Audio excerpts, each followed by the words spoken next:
రాకాలోకంకి స్వాగతం. ఈ కంటెంట్ మీకు నచ్చినట్టయితే లైక్ చేయండి, మీ బంధుమిత్రులకు షేర్ చేయండి. ఇప్పటివరకు సబ్స్క్రైబ్ చేసుకోకపోతే సబ్స్క్రైబ్ బటన్ని నొక్కడం ద్వారా సబ్స్క్రైబ్ చేసుకోవచ్చును. పక్కనే ఉన్నటువంటి బెల్ ఐకాన్ని నొక్కితే మీకు నోటిఫికేషన్ ద్వారా కొత్త వీడియో పెట్టగానే అలర్ట్ పంపడం జరుగుతుంది.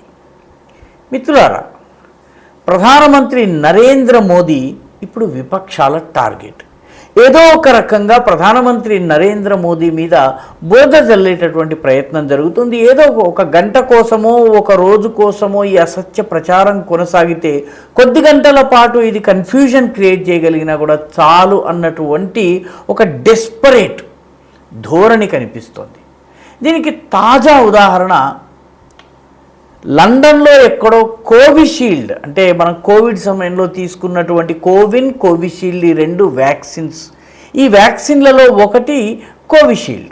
ఈ కోవిషీల్డ్ వ్యాక్సిన్ విషయంలో లండన్లోని కోర్టులో ఇచ్చినటువంటి వాంగ్మూలం, దాన్ని కూడా ప్రధానమంత్రి నరేంద్ర మోదీని విమర్శించేందుకు, ఆయన మీద కాస్త దొరికినంత బురద చల్లేందుకు ఉపయోగించుకున్నారు. ఈ కోవిషీల్డ్ని తయారు చేసింది ఆస్ట్రాజెనికా అనేటటువంటి పూనాకు చెందినటువంటి కంపెనీ. అథర్ పూనావాలా అనేటటువంటి వ్యక్తి, ఆయన కంపెనీది, వాళ్ళు తయారు చేశారు. అయితే లండన్లో ఒక కోర్టులో వాంగ్మూలం ఇస్తూ ఈ ఆస్ట్రాజెనికా కంపెనీకి సంబంధించిన ప్రతినిధులు చెప్పిన విషయం ఏంటంటే, మా కోవిషీల్డ్ వ్యాక్సిన్కి సైడ్ ఎఫెక్ట్స్ ఉన్నాయి. ఆ సైడ్ ఎఫెక్ట్స్ ఏంటంటే థ్రాంబోసిప్టోపీనియా సిండ్రోమ్ అనేటటువంటి వ్యాధి వచ్చే అవకాశం ఉంది. అంటే ప్లేట్లెట్లు పడిపోయినప్పుడు వచ్చేటటువంటి పరిస్థితి, ఇది కొంచెము ఇబ్బందికరమైన పరిస్థితి. రక్తము గడ్డగట్టడం ఏదైతే ఉందో అది జరగదు. ఈ పరిస్థితి సైడ్ ఎఫెక్ట్ ఉంది అని చెప్పింది. నిజానికి కోవిడ్ ఇంజెక్షన్స్, కోవిడ్కి సంబంధించిన వ్యాక్సిన్స్ ఇచ్చి 2 సంవత్సరాలు అయిపోయింది. ఎటువంటి సైడ్ ఎఫెక్ట్ల గురించి కానీ దాని గురించి కానీ పెద్దగా చర్చ జరగలేదు. కొందరికి గుండెపోటు వచ్చినటువంటి మాట వాస్తవమే, కానీ ఇప్పటి వరకు వ్యాక్సిన్కి దానికి సంబంధం ఉన్నట్టు శాస్త్రబద్ధంగా రుజువు కాలేదు.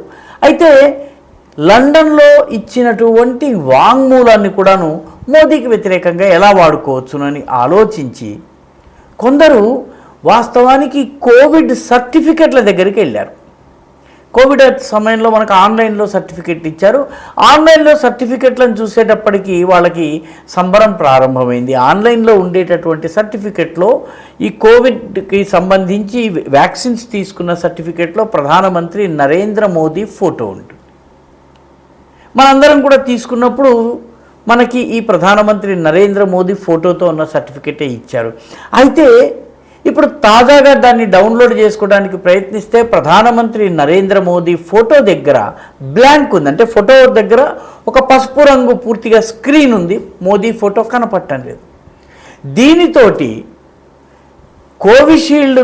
కోవిషీల్డ్లో సైడ్ ఎఫెక్ట్స్ బయటపడ్డాయి కాబట్టి ప్రధానమంత్రి నరేంద్ర మోదీ దాని నుంచి తప్పించుకునేందుకు తన ఫోటో కనిపించకుండా చేసేశారు అని చెప్పేసి ప్రచారం ప్రారంభమైంది. మొట్టమొదట ఈ ప్రచారాన్ని ప్రారంభించింది సుప్రసిద్ధ లెఫ్ట్ లిబరల్ అడ్వకేట్ అయినటువంటి ప్రశాంత్ భూషణ్. ఆయన తర్వాత మహువా మైత్రా, మాజీ ఎంపీ, చాలా వివాదాస్పదమైనటువంటి ఎంపీ, ఆవిడ ఫ్యాన్ పేజ్లో వచ్చింది. ఆ తర్వాత మిగతా కాంగ్రెస్ పార్టీకి చెందినటువంటి లెఫ్ట్ లిబరల్ గ్రూప్ ఏదైతే ఉందో ఈ గ్రూప్ అంతా కూడా షేర్ చేయటం మొదలుపెట్టింది. నేను కోవిడ్ సర్టిఫికేట్ డౌన్లోడ్ చేసుకోవడానికి ప్రయత్నం చేస్తే వ్యాక్సిన్ సర్టిఫికేషన్, నాకు మోదీ ఫోటో లేదు, మోదీ తన ముఖాన్ని చూపించలేక మోదీ కవర్ చేశాడు. ఈ రకమైనటువంటి ప్రచారం కొద్ది గంటల పాటు ఈ ప్రచారం జరిగిన తర్వాత హెల్త్ మినిస్ట్రీ ఒక స్పష్టీకరణ ఇచ్చింది.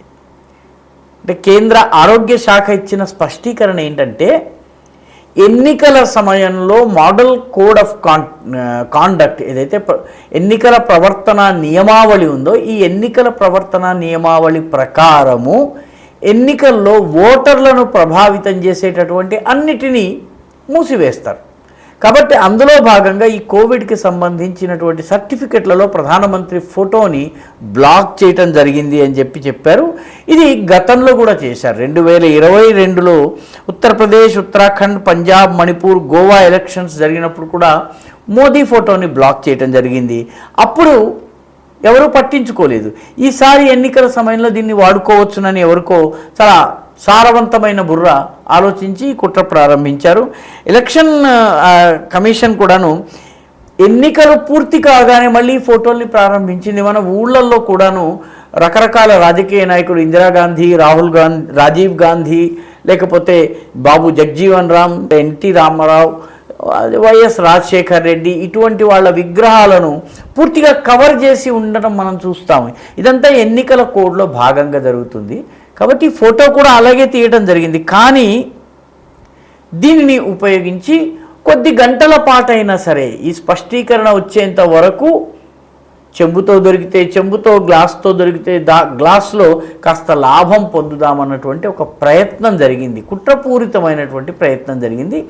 తరువాత నెమ్మదిగా తమ వీడియోల్ని వాళ్ళు వెనక్కి తీసుకోవడం మొదలుపెట్టారు. తమ పోస్ట్లని వాళ్ళు డిలీట్ చేసుకోవడం మొదలుపెట్టారు, ఎడిట్ చేయటం మొదలుపెట్టారు. నిజానికి మోదీని టార్గెట్ చేస్తూ ఇప్పటికీ ఇటువంటి వీడియో ఇంకొకటి కూడా వచ్చింది.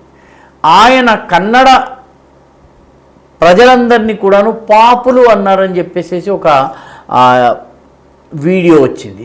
దాన్ని కాంగ్రెస్ పార్టీ తెగ ప్రచారం చేసింది. వాస్తవం ఏంటంటే బెల్గాంలో ఆయన మాట్లాడుతూ వేరే సందర్భంలో అన్నారు, కన్నడ ప్రజల్ని అనలేదు, కాంగ్రెస్ పార్టీని పాపులు అన్నటువంటి అర్థం వచ్చేలాగా ఆయన ఉపయోగించారు.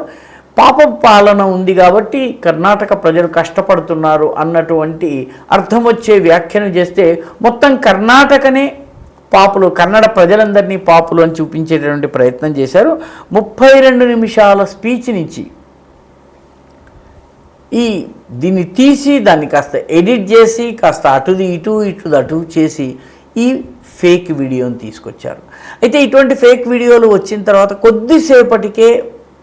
కొద్ది రోజుల్లోనే, బహుశా ఒక రోజు కూడా పట్టదు, దాన్ని రిజాయిండర్లు ఇవ్వడము, లేకపోతే దాన్ని సవాలు చేయటము, కోర్టులో కేసులు వేయటము, పోలీసులకు ఫిర్యాదు చేయటము జరుగుతుంది. అయినప్పటికీ కోవిడ్ని ఉపయోగించుకుని ఏదో రకంగా ప్రధానమంత్రి మీద బురద జల్లేటటువంటి ఒక ప్రయత్నం చేయటం జరిగింది. ఈ తాజా కోవిషీల్డ్ విషయంలో మనందరము చూడవచ్చును. కన్నడ ప్రజలను ఉద్దేశించి ఆయన వాళ్ళందరినీ పాపులు అన్నారన్నటువంటి వీడియో కూడాను ఈ కోవకే చెందుతుంది. రానున్న రోజుల్లో ఇటువంటి ఫేక్ వీడియోలు, ఇటువంటి కన్ఫ్యూజన్ క్రియేట్ చేసేటువంటి వీడియోలు మరింతగా వచ్చేటటువంటి అవకాశం ఉంది. ఈ వీడియో మీకు నచ్చినట్టయితే లైక్ చేయండి, షేర్ చేయండి, ఈ ఛానల్కు సబ్స్క్రైబ్ చేయండి. మీ అభిప్రాయాన్ని కమెంట్ల రూపంలో తప్పనిసరిగా పంపించండి.